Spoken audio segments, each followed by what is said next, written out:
मैं तो कितना सही सोच रहा था, वो पक्का इंसान मेरे बारे में खराब ही सोचता है और आज साबित भी हो गया है। तो ऐसा ही ये आज समागम के कितने दिनों से महापुरुष आईना, इस शीशे का उदाहरण देते जा रहे हैं। तो बात वही कि हमारे अंदर जो है हम बाहर भी वही ढूंढते हैं, हम संसार में भी वही ढूंढते हैं। कैसे अगर एक अंदर हमारे इरिटेशन है, एक तनाव या एक परेशानी, ये चिड़चिड़ापन है, तो फिर कोई भी चीज़ ठीक नहीं लगती। एक इंसान अगर किसी बगीचे में भी जाए तो एक फूल को देखेगा तो भी बोलेगा अरे ये क्या ही है, इतने कांटे इतने कांटे। और वहीं एक इंसान अगर खुश मिजाज, एक दिल को दुरुस्त, एक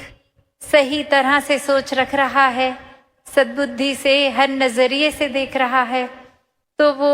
उसी फूल को देखे करेगा अरे वाह, इतनी खुशबू, इतने रंग, इतनी कोमलता, और हाँ कांटे भी हैं, वो भी कितने ज़रूरी थे। ये तो फूल की प्रोटेक्शन के लिए ही हैं, वरना तो कोई जानवर आए और फूल खा ले, ये डिफेंस ही है फूल का कि वो जानवरों को दूर रखते हैं। तो ये दातार ने कितना अच्छा बैलेंस बनाया है कि फूल भी हैं, कांटे भी हैं। एक उपज ही फूल और कांटों दोनों की ज़रूरी एक साथ थी, तभी ये रूट ने, ये मिट्टी, पानी, सब ने वो बीज में ऐसी उपज करी। तो कैसे फिर एक ओवरऑल एक लार्जर पर्सपेक्टिव, अपने मन को विशाल, ये दृष्टि को विशाल, एक होल पिक्चर जिसको बोलते हैं कि वो नज़रिया, एक इतना ज़्यादा ब्रॉड माइंडेडनेस का, ऐसे ये एक तंगदिली करके खुद को संकीर्णताओं में नहीं भागते, एक बांधते भक्त। कैसे अपने जीवन में फिर हर कोई यही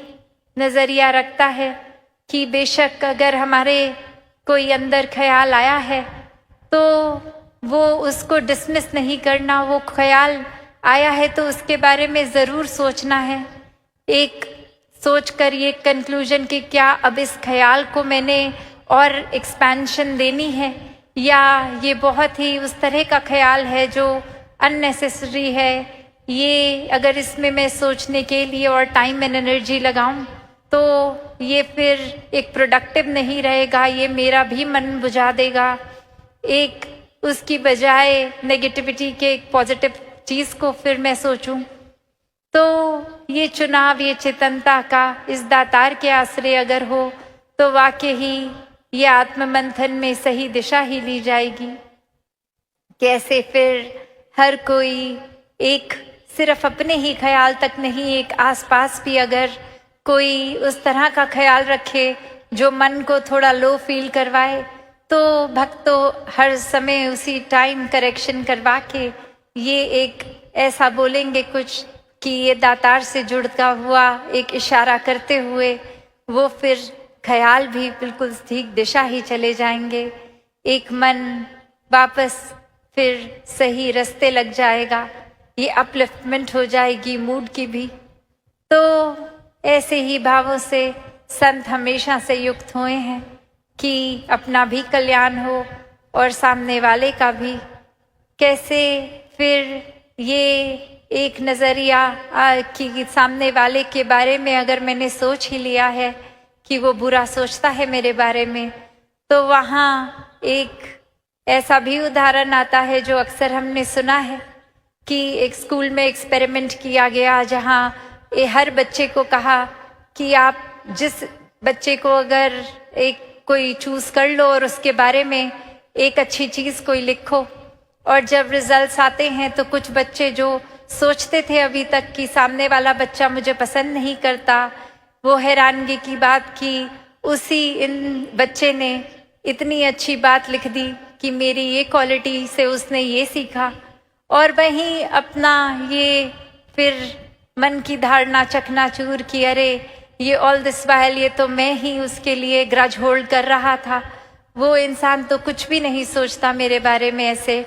और ऐसे ही हम अपनी फिर मन पे मट्टी चढ़ा लेते हैं किसी के प्रति। तो ये आत्ममंथन करके ये मिट्टी साफ करने का भी टाइम है।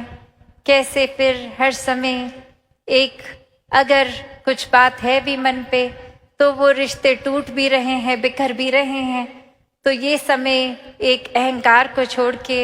एक दूसरे के प्रति ये दिलों से दिल को जोड़े जाएं। ये माफ करना और माफी मांगने का समय है। कैसे फिर हर एक को अपनाने की बात, ये एक्सेप्टेंस की बात। तो जहाँ ये समागम हर किसी ने आनंद भी लिया और जो नहीं भी आ पाए वो भी एक भाव रूप से तो शामिल रहे। हर एक की सेवा, चाहे वो पंडाल पहुंच पाए नहीं पहुंच पाए। कैसे हर एक ने जहाँ एक हर्षोल्लास से कुछ समय पहले से सेवाएं शुरू करी और अब समागम के बाद वो वाइंड अप सेवा का भी रूप होगा, जहाँ एक काफी महापुरुष अपने घरों को चले जाएंगे, पर फिर वो कुछ रुक कर ये एक ऑर्गेनाइजेशनल पॉइंट ऑफ व्यू से चीज़ों की संभाल भी करनी। तो भाव वो उत्साह का जितना पहले उतना भाव में, क्योंकि भक्तों के लिए तो सेवा सेवा ही है और ये हर एक के लिए भी एक इशारा, संकेत कि जितना समागम पे पहुंचने की एक्साइटमेंट और खुशी, अपने घरों में भी उसी एक्साइटमेंट से वापस जाएं कि अब इतना कुछ सीखा है, उसको पूरा साल, पूरा दिन, पूरा रात, पूरी जिंदगी इम्प्लीमेंट करके वो खुशी में सिर्फ इजाफा ही होता रहे। तो ऐसे भावों से युक्त हो। और जहाँ भी अनाउंसमेंट्स भी सुनी कि ये अब दासी की पर्सनल एब्सेंस जो 5 महीने आप सबके बीच में नहीं उपस्थित हो पाई, तो जैसे एक स्टूडेंट होता है जब एब्सेंट होता है तो उसके बाद वो कवर अप करना पड़ता है पढ़ाई को,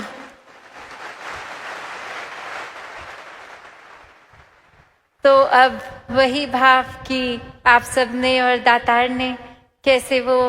एक शरीर की रिकवरी भी कर दी, तो फिर ये जगह जगह आपके चरणों में पहुंचा जाए ये टूर्स, ये NYSS, ये समागम, ये उस रूप में फिर से एक गति और पहले से भी ज्यादा तेज की जाए।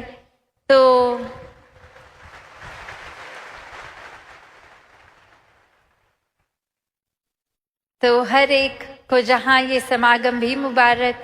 कल भी उस तरह सुबह ही जो नहीं भी पंडाल आ सके तो वो सुबह के समय दासी सबके टेंटों तक पहुँचने का प्रयास।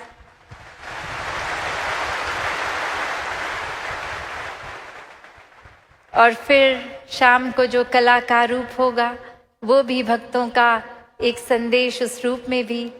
तो ये भाव वही कि समागम हर एक का है,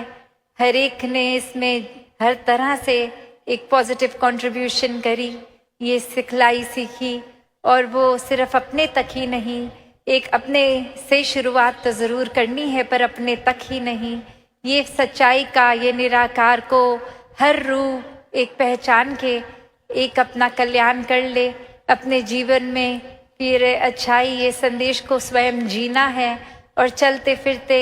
फिर ये प्रचार बनकर हर एक तक, पूरी मानवता तक पहुंचना है, सेवा करनी है और ये खुद जीकर ये संदेश स्वयं बनना है जो अपने लिए भी एक सुखदाई हो और औरों के लिए भी प्रेरणा दे सके। तो दासी इन्हीं शब्दों से आपसे आज्ञा लेके इस रूप में कि समागम की तो समाप्ति, पर ये समागम हमारे दिल में हमेशा के लिए ही बस जाए। ये भाव समागम का, ये जो एक मन